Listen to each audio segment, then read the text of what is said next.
phone blowing up, they all want the pics, but VIPs know that Trackgabe's the fix.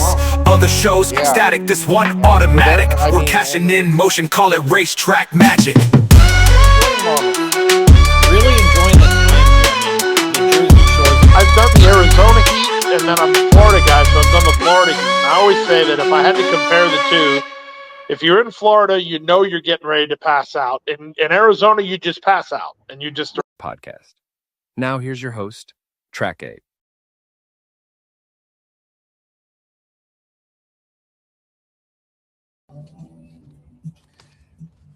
What is up? We're with the man, Jonathan Paley. How are you, sir? Fine, thanks, Gabe. Thanks for having me. Hey, the pleasure's all mine. I like how you study hard. You know, you watch replays, you look up trainer stats and all that. Explain just a little bit more for people that don't know you. Like, how do you handicap?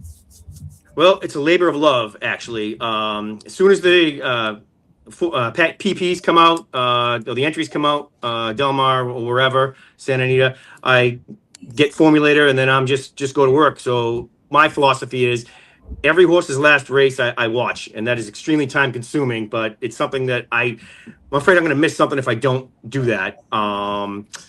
Horse wins on his wrong lead, gets bottled up in traffic, had a perfect inside trip. You want to know those things so you can bet against a horse like that, or you can say, okay, this horse had a legitimate excuse and he might go off at a better price.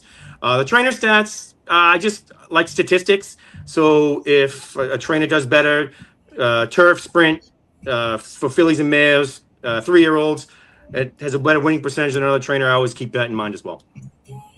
I want to give a shout out to my friend Brett Sandquist.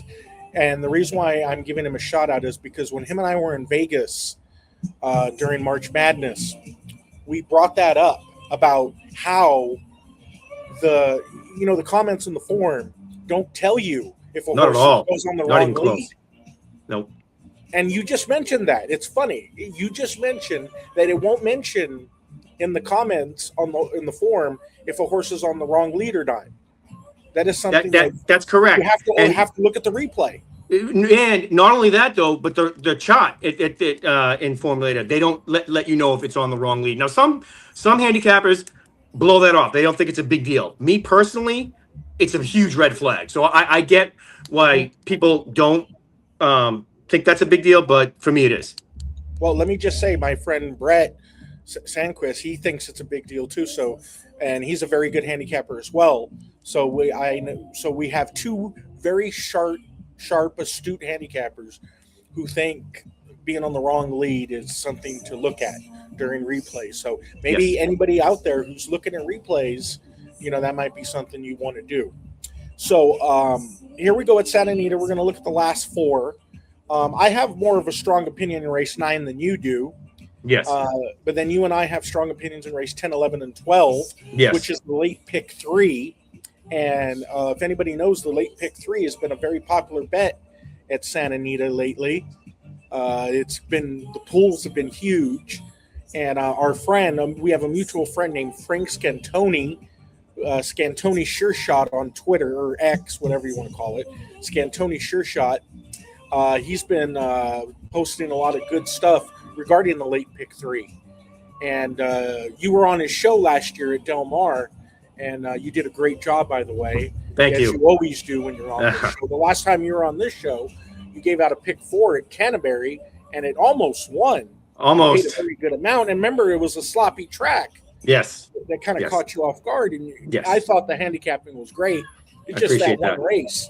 That's how it is when you're betting multi races. One race, you could handicap 3 races expertly, perfectly, but then that one race, something obscure happens or random happens, that's what it is. But shout out to Scantoni, Mr. Frank Scantoni, who's our mutual friend.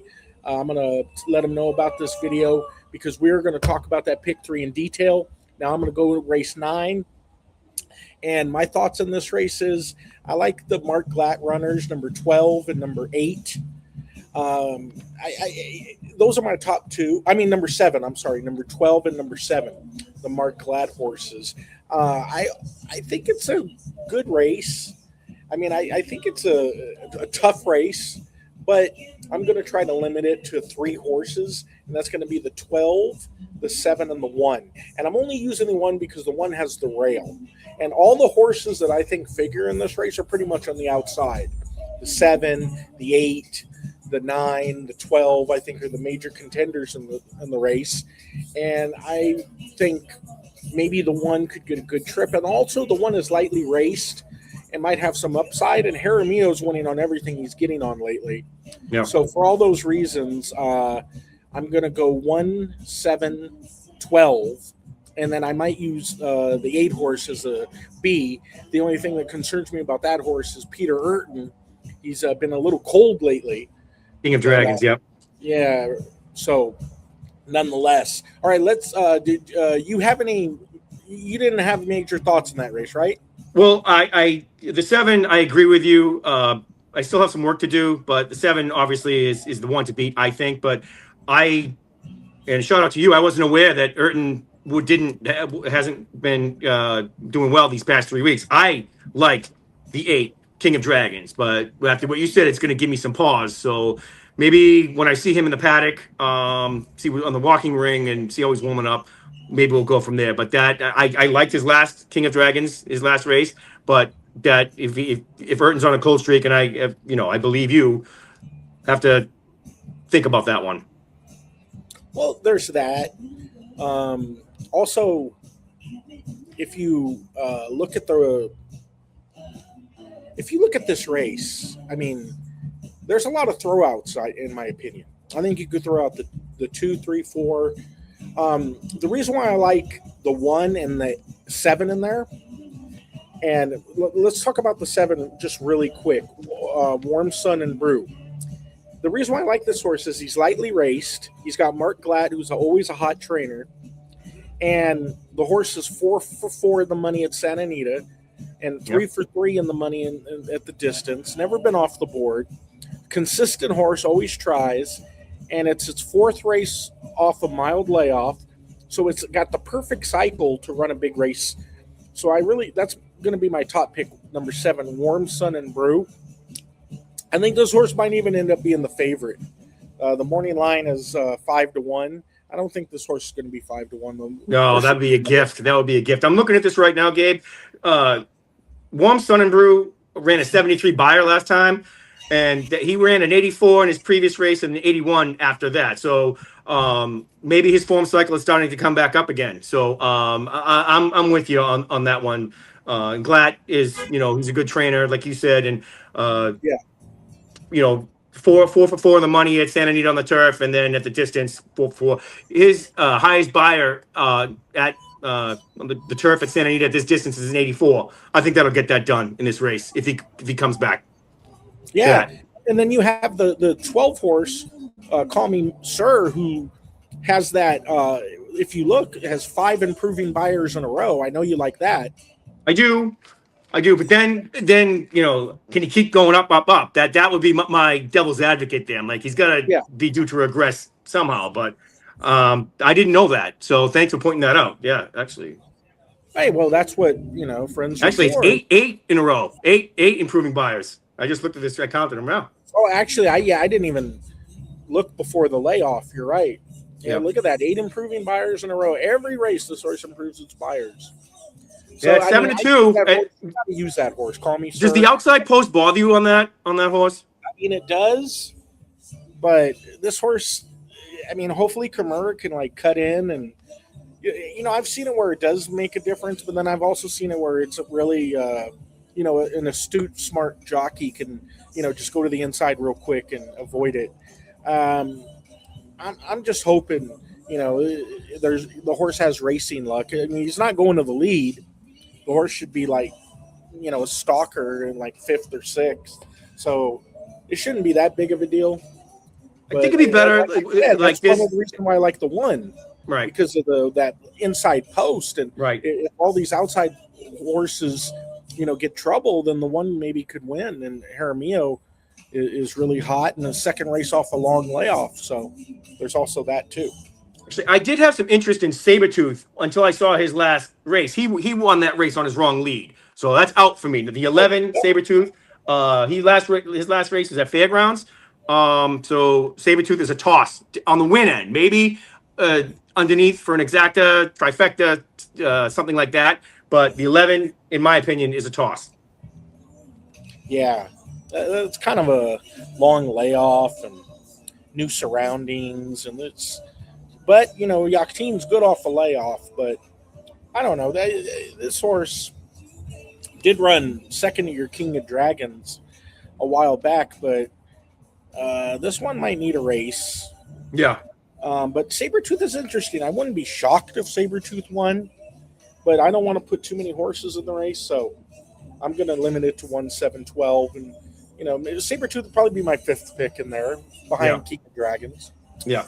All right, let's go to the big one, the Santa Anita Derby, the race everybody's coming for. I got people from Chicago, from up north, from San Diego, from all over the place coming to Santa Anita for this race, and we're going to have a good time. And even you. I'll be there.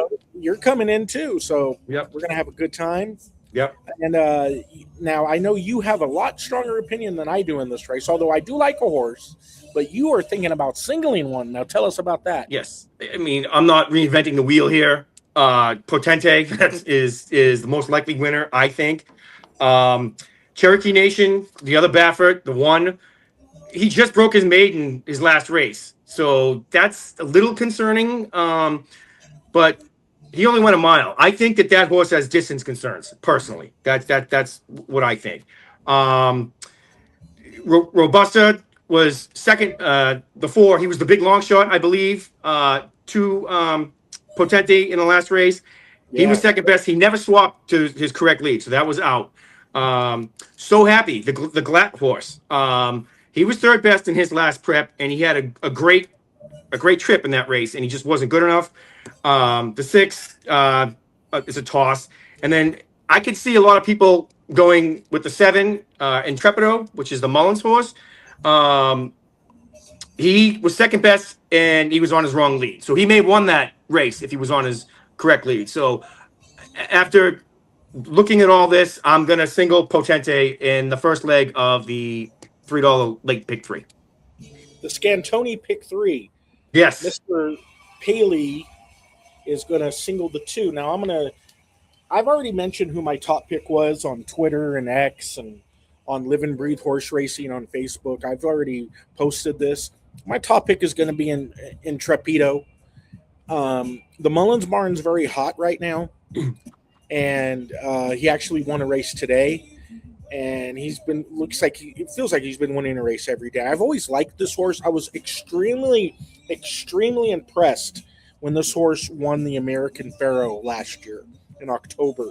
If you watch that race, the horse had tons of trouble, had no reason to win that race, and the horse did.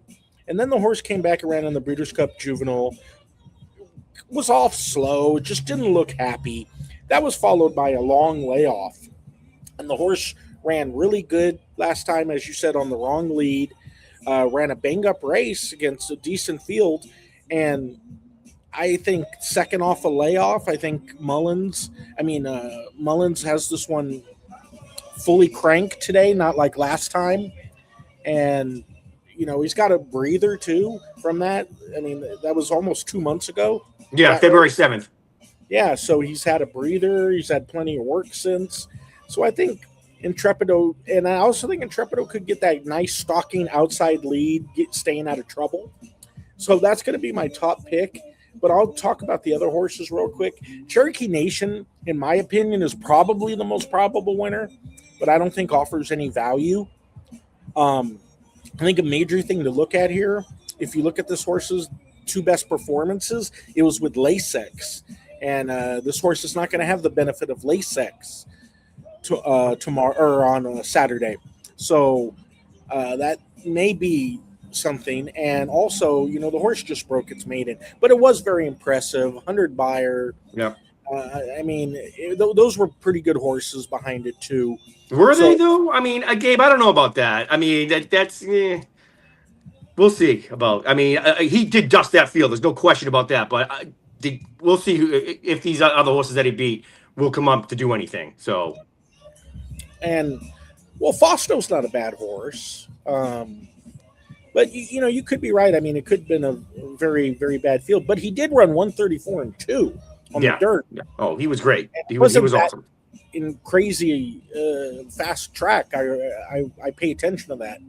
So that time is really good, and it's Baffert too.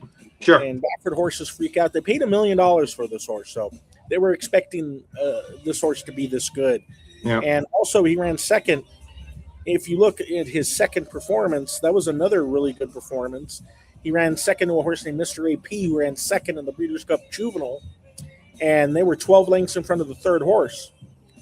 And so, I mean, if you throw out the Kentucky race, and then now the race where he lost to Robusta, that race looks a lot better now, with Blacksmith coming back to win and Robusta coming back and running a bang-up race in San Felipe. So I think Cherokee Nation is a definite contender. Sure. Patente, Patente is going to be a B horse for me.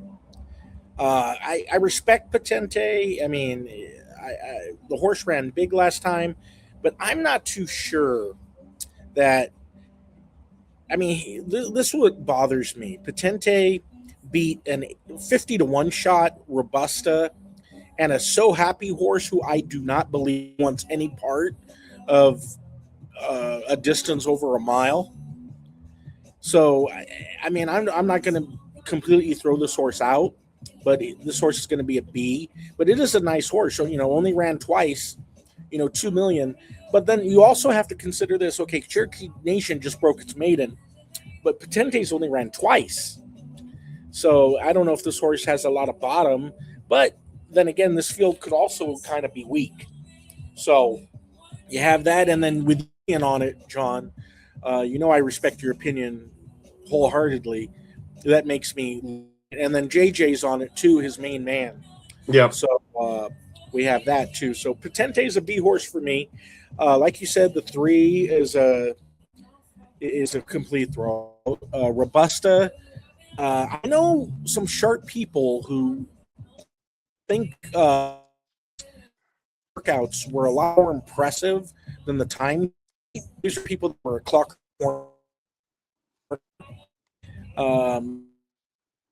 Be hot, but I just do not think Robusta is the horse for me. And like I said, it was on the lead. I'm going to try to beat Robusta. And So Happy, I came away after that race thinking So Happy is a sprinter or a 7 furlong horse, maybe a mile horse. That last 16, the horse didn't look like it had any urge to go by those horses. So I'm going to So Happy. I know a lot of people like So Happy, bred by Run Happy and so forth, but I'm going to try to beat So Happy. That last race opened up my eyes. Ride that might run forth with a brilliant Armando Ayuso, but I don't really like that horse. So to recap this race, my top pick is Intrepido, and I think Cherokee Nation is the clear-cut second choice, and Patente is the other horse I'm considering.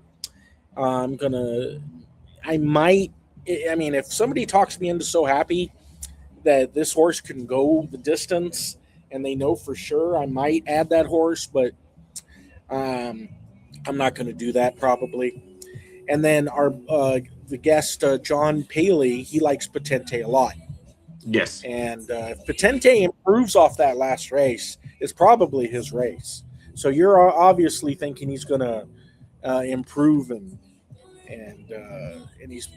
you know what? And he has every right to. He's lightly raced, so.